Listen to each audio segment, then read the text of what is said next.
Next होगा question number 8। 8 number question में आपसे पूछा गया 6/15। 6/15, अब इसको आप लिख सकते हो, सबसे पहले डिनोमिनेटर का प्राइम फैक्टराइजेशन करो, या इसको आप 6/15 है तो हम लोग क्या लिख सकते हैं, 2 3 जा 6, 5 3 जा 15, ये कितना आ गया, 2/5 आ गया। इसका मतलब हम लोग कह सकते हैं since the denominator has only 5 as it's factor, इसका मतलब हम लोग कह सकते हैं 10 6/15 has a terminating decimal form.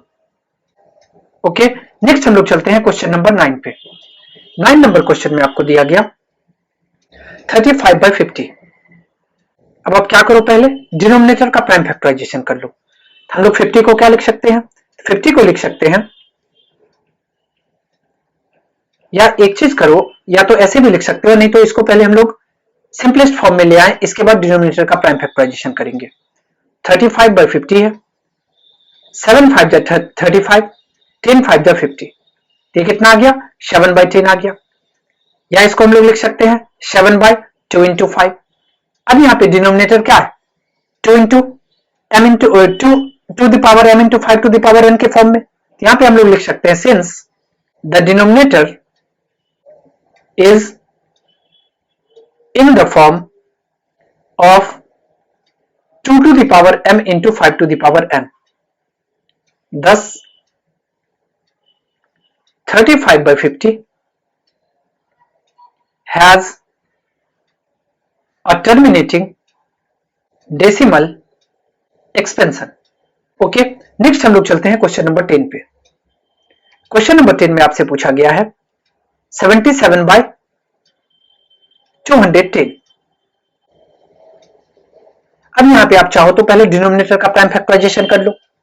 इसको आप क्या लिख सकते हो, 210 को या तो हम इसको ऐसे लिख सकते हैं 7 इंटू 11 और बाय 30 इंटू 7।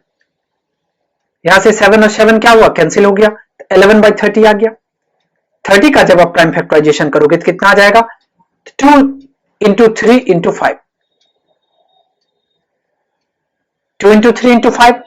अब यहां पे देखो, the denominator is not in the form of 2 to the power m into 5 to the power n। इसका मतलब हम लोग कह सकते हैं hence 77/210 has a non-terminating decimal expansion। Okay, next हम लोग चलते हैं क्वेश्चन नंबर 2। क्वेश्चन नंबर 2 में आपसे पूछा गया कि write down the decimal expansion of those rational number in question 1 above which are terminating decimal expansions। यहां पे आप इसको लिख सकते हो, क्या कहा गया क्वेश्चन में कि आपको राइट डाउन करना है the decimal expansion of those rational number in question 1 above which are terminating decimal expansion, जो terminating decimal expansion में है। अब इसको सबसे पहले आप फर्स्ट यहां पे terminating वाले में आ जाओ, तो फर्स्ट वाला जब आप चेक करते हो, यहां पे देखो फर्स्ट क्या था, फर्स्ट जो था वो terminating decimal expansion था, और ये कितना था, 13/3125 था। इसका मतलब यहां पे हम लोग लिख सकते हैं फर्स्ट 13/3125। अब आप यहां पे इसको डिवाइड कर लो, डिवाइड अगर इसको करते हो तो 3125 से डिवाइड करना होगा 13 को। इसका मतलब इसको क्या लिखा जा सकता है, यह आ जाएगा आपको 0 पॉइंट देंगे तो यहां पे एक 0 आ जाएगा, फिर एक यहां पे 0 देंगे तो यहां पे एक 0 आ जाएगा, अभी भी डिवाइड नहीं होगा। अब एक और 0 देंगे, यहां एक और 0 आ जाएगा। अब अगर इसको हम सॉल्व करेंगे तो अब यहां पे आ गया 13,000, ये है 3,125। अगर इसको हम लोग 4 टाइम्स मल्टीप्लाई करेंगे तो कितना आ जाएगा, 4 3 जा 12, 12,000 के आसपास मल्टीप्लाई करके देखते हैं। 5 4 जा 20 का 0 कैरी 2, 4 2 जा 8 2 10 का 0 कैरी 1, 4 1 जा 4 1 5 और 4 3 जा 12, ये कितना आ जाएगा, यहां से 500 आ गया, और ये भी कैंसिल और ये भी कैंसिल, पॉइंट ऑलरेडी दिया गया, यहां पे एक 0 खुद आ जाएगा। अब इसको हम लोग 1 टाइम्स करते हैं तो ये कितना आ जाएगा, 3125। माइनस करेंगे तो ये आ जाएगा 75, 9 में से 1 माइनस होगा तो 8, और ये कितना आ जाएगा, तो ये आ जाएगा आपको 4 में से 3 माइनस होगा 1, पॉइंट दिया गया ऑलरेडी, यहाँ पे एक 0 आ जाएगा। अब इसको हम लोग 6 टाइम्स करते हैं, 6 5 जा 30 का 0 कैरी 3, 6 2 जा 12, 3 15 का 5 कैरी 1, 6 1 जा 6 1 7 और 6 3 जा 18। ये क्या आ गया, कैंसिल, फाइनली कैंसिल हो गया। इसका मतलब हम लोग 13/3125 और इसको किसके इक्वल लिख सकते हैं, 0.00416, यही आपका करेक्ट आंसर होगा। अब आप चेक करो कि किस नंबर को कौन सा जो था वो टर्मिनेटिंग डेसिमल में था, फर्स्ट के बाद सेकंड क्या था, या फिर टर्मिनेटिंग में था, और 17/8 है, आप सेकंड में आ जाओ, 17/8। इसका मतलब आपको क्या करना है, अब आपको डिवाइड करना है 8 के साथ, 8 से डिवाइड करना है किसको, 17 को, 8 2 जा 16, 117.0, 8 1 जा 8, 2 10, यहाँ पे 0, 8 2 जा 16, 4 आ जाएगा, यहाँ भी 0, 8 5 जा 40, इसका मतलब यहाँ पे क्या आ गया, फाइनली कैंसिल हो गया। तो इसका मतलब 17/8 को आप क्या लिख सकते हो, तो यह आ जाएगा आपको 2.125, यही आपका करेक्ट आंसर हो गया। नेक्स्ट हम लोग चलते हैं, अब चेक करते हैं कि कौन सा जो है वो टर्मिनेटिंग फॉर्म में था। यहाँ पे थर्ड वाला क्या था, टर्मिनेटिंग में था, और नंबर क्या है 64/455, थर्ड में आ जाओ, और ये आपको दिया गया 64/455, ये क्या है, टर्मिनेटिंग डेसिमल एक्सपेंशन है इसका, 64/455 का। एक मिनट, एक बार रीचेक कर लेते हैं। थर्ड नंबर में हम लोगों का क्या था, नॉन टर्मिनेटिंग डेसिमल फॉर्म था, इसका मतलब यहाँ पे 13 भी आ गया था डिनोमिनेटर में, तो ये नहीं होगा। तो यहाँ पे आप लिख लो 3 नंबर में has a non terminating decimal expansion. Okay, next हम लोग चलते हैं क्वेश्चन नंबर 4 पे। 4 को चेक करो कि 4 क्या है। 4 जो आपको दिया गया वो क्या था, टर्मिनेटिंग था, और ये 15/1600 है, इसको हम लोग लिख सकते हैं 15/1600। इसका मतलब आपको क्या करना है कि 1600 से डिवाइड करना है 15 को, 0 पॉइंट, यहाँ पे एक 0 आ जाएगा, फिर एक 0 देंगे, यहाँ भी एक 0 आएगा, अभी भी नहीं लग सकता, अब यहाँ पे 0 देंगे, फाइनली यहाँ पे अब 0 आएगा। अब यहाँ पे 1600 है और यहाँ पे 15,000 है, अब डिवाइड किया जा सकता है। इसका मतलब अगर इसको हम लोग डिवाइड करेंगे तो ये कितना आ जाएगा, तो ये आ जाएगा आपको 16 9 जा 144 होता है,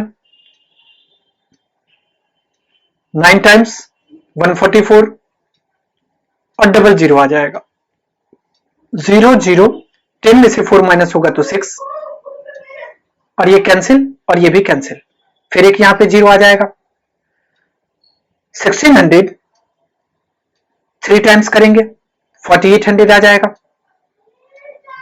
और यहाँ पे कितना आ जाएगा माइनस होने पे 1200, इसके बाद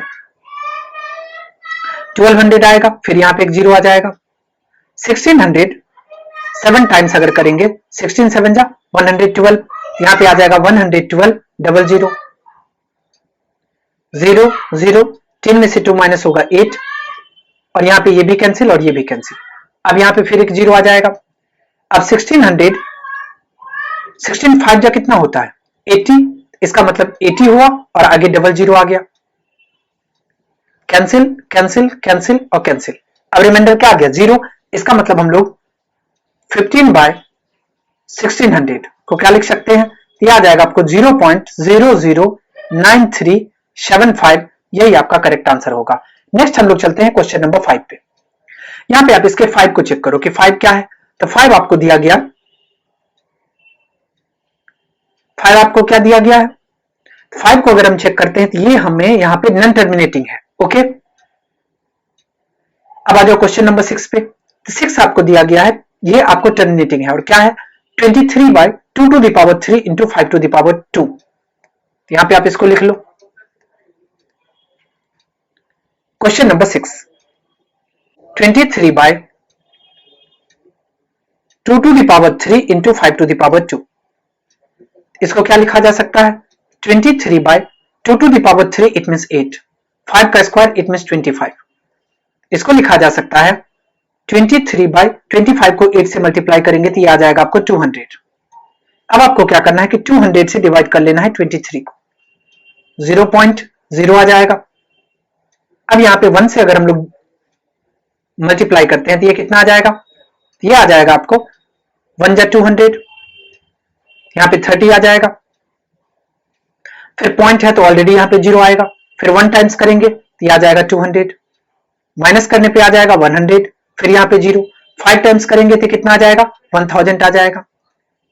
कैंसिल हो गया, कैंसिल कैंसिल कैंसिल। इसका मतलब हम लोग 23/2 to the power 3 into 5 to the power 2 को डेसिमल फॉर्म में क्या लिख सकते हैं, तो यह आ जाएगा 0.115। यही आपका करेक्ट आंसर हो जाएगा। ओके, नेक्स्ट हम लोग चेक करते हैं क्वेश्चन नंबर 6 तो हो गया। अब आ जाते हैं क्वेश्चन नंबर 7 पे। 7 नंबर क्वेश्चन में आप चेक करो कि 7 नंबर क्या था। 7 नंबर आपको दिया गया था नन टर्मिनेटिंग है, इसको तो लेना ही नहीं है। अब आ जाओ 8 नंबर पे। 8 नंबर में आपको क्या दिया गया, टर्मिनेटिंग है, तो यहाँ पे 8 नंबर यहाँ पे लिख लो आप। 8 नंबर क्वेश्चन में आपको दिया गया है 6/15। अगर आप यहाँ पे 15 को डिवाइड करते हो 6 के साथ तो ये रिजल्ट कितना आ जाएगा 0.04 जा, ये आ जाएगा 60। यहां से कितना आ गया, आपको आ गया 0.4। इसका मतलब हम लोग लिख सकते हैं ये 6/15 है,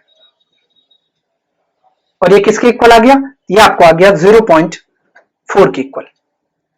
ओके, नेक्स्ट हम लोग चलते हैं क्वेश्चन नंबर 9 पे। क्वेश्चन नंबर 9 में आपको दिया गया था 35/50। ओके, अब अगर हम 50 से डिवाइड करते हैं 35 को, 0 पॉइंट यहां पे 0 आ जाएगा। 57 टाइम्स करेंगे तो 350 आ जाएगा। इसका मतलब रिजल्ट कितना रहा 0.7 रहा। इसका मतलब 35/50 को क्या लिखा जा सकता है, इसको हम लोग 0.7 लिख सकते हैं। नेक्स्ट हम लोग चलते हैं क्वेश्चन नंबर 10 पे। 10 के बारे में अगर ये चेक करेंगे तो ये आपको दिया गया था 77/210। अगर इसका डेसिमल एक्सपेंशन करते हैं तो ये आपको non terminating decimal expansion form में आएगा। इसका मतलब आपको यहां लेने की कोई जरूरत नहीं है। ओके, नेक्स्ट हम लोग चलते हैं क्वेश्चन नंबर 3 पे। क्वेश्चन नंबर 3 में आपसे पूछा गया कि the following real numbers have decimal expansion are given below, in each case decide whether they are rational और नॉट। आपको पता करना है कि ये रेशनल है या नहीं। If they are rational and of the form PYQ, अगर ये रेशनल है और PYQ के फॉर्म में है तो we can you say about the prime factorisation of Q। कह रहा है कि क्या आप Q के इट मींस डिनोमिनेटर के प्राइम फैक्टराइजेशन के बारे में आप क्या कह सकते हो। हम लोग आ जाते हैं क्वेश्चन नंबर फर्स्ट पे। फर्स्ट में आपको दिया गया है, आपको गिवन है 43.123456789।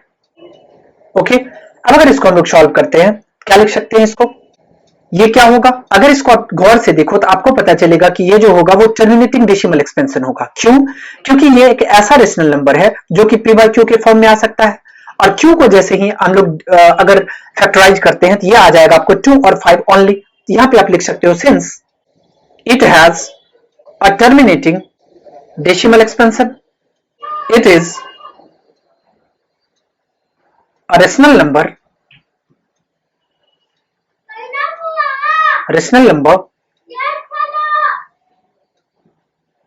in the form of PYQ has and Q, यहां पे आप लिख सकते हो and Q जो कि डिनोमिनेटर के प्लेस पे है। इसका प्राइम फैक्टराइज अगर फैक्टराइज करेंगे तो ये क्या आ जाएगा 2 और 5 ओनली। हम लिख सकते हैं Q has factors of 2 and 5 only।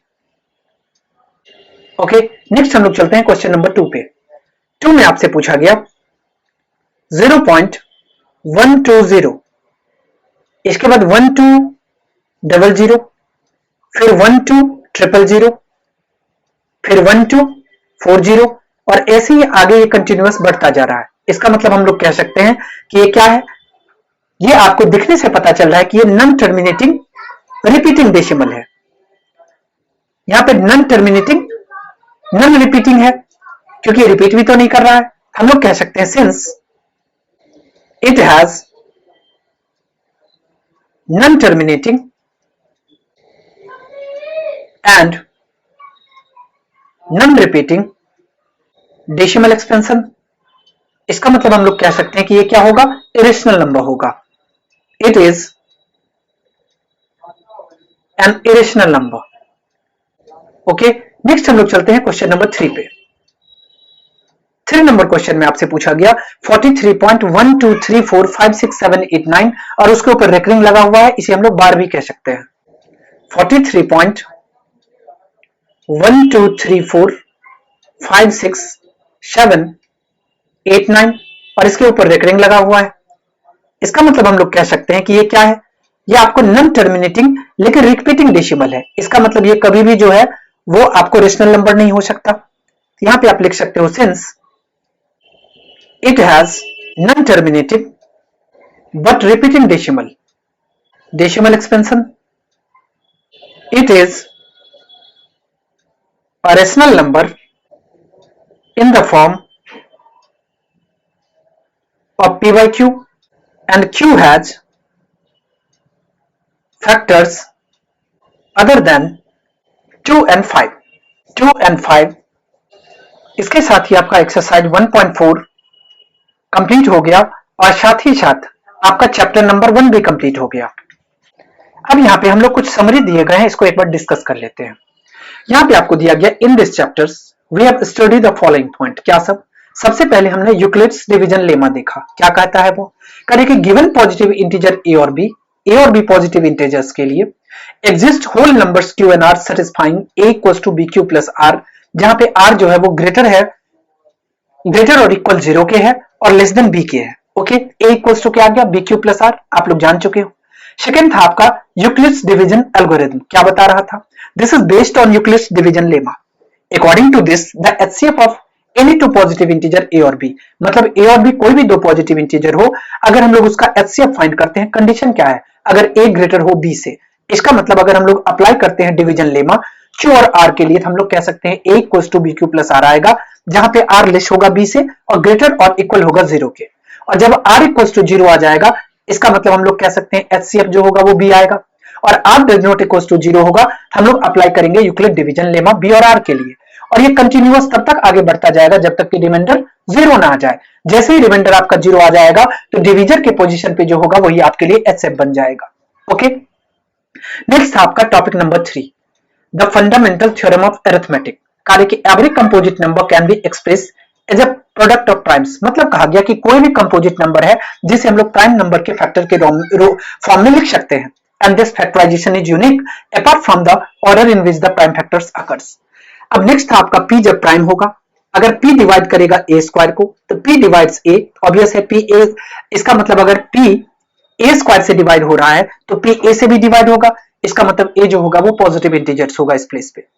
इसके बाद हमने क्या देखा कि रूट 2 और रूट 3 के बारे में ये आपको प्रूफ करने के लिए पूछा गया था कि आपको ये रेशनल है या इरेशनल है, और इरेशनल है तो आप इसको प्रूफ करो। ओके, और नेक्स्ट आपको था कि जब भी कभी x कोई रेशनल नंबर होता है तो उसको अगर हम लोग एक्सप्रेस करते हैं कभी भी p बाई क्यू के फॉर्म में, जहां पे p और q आपको को प्राइम हो, तो ऐसे कंडीशन में जैसे ही हम लोग डिनोमिनेटर का फैक्टराइजेशन करते हैं तो वो 2 to the power n into 5 to the power m के फॉर्म में आता है। और यहाँ पे आपको रूल पता है कि इसके अलावा अगर किसी और फॉर्म में आ जाए, इसका मतलब इस फॉर्म में जैसे ही आता है तो हम लोग कह सकते हैं कि ये जो गिवन नंबर्स है या तो x कह लो ये p बाई क्यू के फॉर्म में है, मतलब ये रेशनल नंबर में है। ओके, और इसके अलावा अगर कोई और फॉर्म होगा तो वो इरेशनल का होगा। अब यहाँ पे नेक्स्ट आ जाते हैं, जैसे कि हम लोग x equals to p by q माने थे और b a rational number such that the prime factorisation q कहने का मतलब डिनोमिनेटर, जब भी आपने डिनोमिनेटर का प्राइम फैक्टराइजेशन किया किस फॉर्म में आता था, 2 to the power n into 5 to the power m के फॉर्म में, जहां पे आपको n और m जो था वो नॉन नेगेटिव इंटीजर्स थे। इसका मतलब x के बारे में हम लोग कह सकते हैं कि इसका जो डेसिमल रिप्रेजेंटेशन होगा वो क्या होगा, टर्मिनेटिंग होगा। ओके, नेक्स्ट हम लोग आ जाते हैं पॉइंट नंबर 8 पे, जहां पे आपको x इक्वल्स टू दिया गया था p बाई क्यू और ये कोई रेशनल नंबर है such that the prime factorization of q, जैसे q कहने का मतलब डिनोमिनेटर का जैसे ही हम लोग प्राइम फैक्टराइजेशन करेंगे of the form 2 to the power n into 5 to the power m, where n और m जो होगा वो नेगेटिव इंटीजर्स होगा, तो x has a decimal expansion which is non terminating repeating। इसका मतलब हम लोग कह सकते हैं कि x का जो डेसिमल एक्सपेंशन होगा वो क्या होगा, नॉन टर्मिनेटिंग और रिपीटिंग होगा। इसका मतलब हम लोग रेकरिंग भी कह सकते हैं। ओके,